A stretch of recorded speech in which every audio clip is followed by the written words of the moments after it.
સુરતની નવી સિવિલ હોસ્પિટલમાં દારૂ પીવાના લાયસન્સના નામે લોકો પાસેથી ₹6.28 કરોડ પડાવી લીધા હોય તેવો આક્ષેપ કરવામાં આવ્યો છે।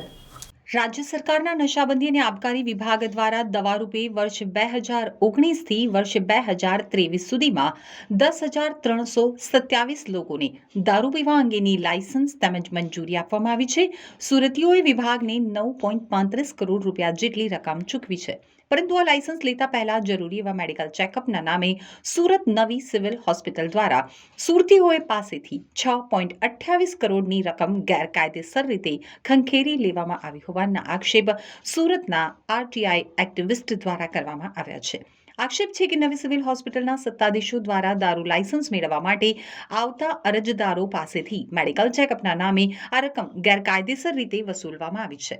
સુરતના આરટીઆઈ એક્ટિવિસ્ટ સંજય ઇઝાવાએ નવી સિવિલ હોસ્પિટલ સામે આક્ષેપ કરતા જણાવ્યું છે, આમ તો ગુજરાતમાં દારૂબંધી છે, પરંતુ અધિનિયમ 64D માં એક મહત્વનો ઉલ્લેખ કરવામાં આવ્યો છે, જે મુજબ અન્ય રાજ્યમાં દારૂનું વેચાણ થતું હોય તેવા વ્યક્તિ આવા રાજ્યથી અહીં આવે તો અધિનિયમ મુજબ એક સરકારી રકમની ચૂકવણી કરી લાયસન્સ લીધા બાદ તેને દારૂ પીવાની મંજૂરી આપવામાં આવતી હોય છે।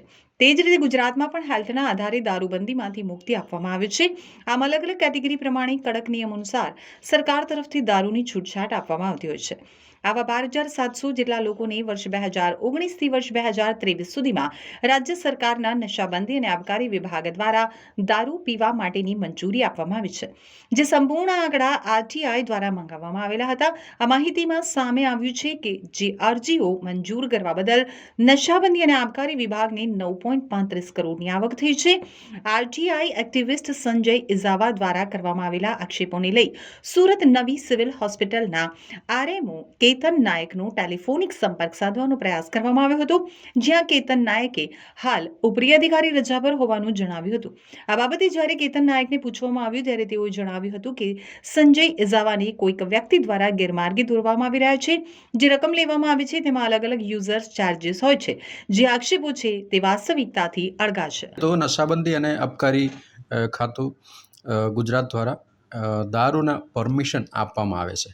જે અધિનિયમ છે એને 64D હેઠળ આ જે પરમિશન આપવામાં આવે છે, એની અંદર સુરત ની વાત કરીએ તો સુરત આબકારી ખાતું છે એની અંદર ઓલરેડી 12,700 જેટલા લાયસન્સો ઇસ્યુ કરવામાં આવેલું છે। એટલે આ લાયસન્સ જે ઇસ્યુ કરવા માટે અને ₹6,000 અલગ અલગ સ્ટેજ ઉપર અને ફી ભરવાનું હોય છે, અને ત્યાર પછી આ જે ફી ભર્યા પછી આને સીધા સિવિલ હોસ્પિટલ મોકલી આપવાનું હોય છે તબીબી તપાસ માટે। એટલે આ જે પરવાનગી છે એ દવાના રૂપે દારૂ પીવા માટેનું વ્યાખ્યામાં આપવામાં આવે છે। એટલે સિવિલ હોસ્પિટલની અંદરના જે તપાસણી કરે એની અંદર તપાસ કર્યા પછી ત્યાંથી ભલામણ કરવામાં આવે છે। પણ જ્યારે અધિનિયમ જોવા જઈએ તો એની અંદર કોઈ રકમ સિવિલ હોસ્પિટલમાં ભરવાના થતા નથી, પણ છતાં સિવિલ હોસ્પિટલ દ્વારા ₹10,000 પર અરજદાર પાસેથી અત્યારે રકમ વસૂલી રહ્યા છે। એટલે આ જે રકમ છે છેલ્લા 4 વર્ષનો અત્યારે ગણતરી કરીએ તો આ રકમ ₹6,28,00,000 પહોંચ્યા છે, અને ઓલરેડી આટલા જે 12,000 જેટલા અરજદારો માટે ₹6,000 લેખીને અને રિન્યુઅલ બધું સાથે મળીને 9 કરોડથી પણ વધારે આબકારી ખાતું તો ઓલરેડી વસૂલ કરી રહ્યા છે। એની ઉપરાંત આજે ₹6,28,00,000 જે વસૂલ કરી રહ્યા છે એ તદ્દન ગેરકાયદેસર છે, અને રોગી કલ્યાણ સમિતિ હાલમાં અસ્તિત્વમાં નથી। સરકારના હુકમ મુજબ એ જે સમિતિની અંદર આ પૈસા ઉઘરાવી રહ્યા છે, કોઈને રસીદ આપે છે, કોઈને રસીદ નથી આપતા, અને આ જે ગેરકાયદે છે બંધ કરવા માટેનું મારે અરજી છે, નિવેદન છે।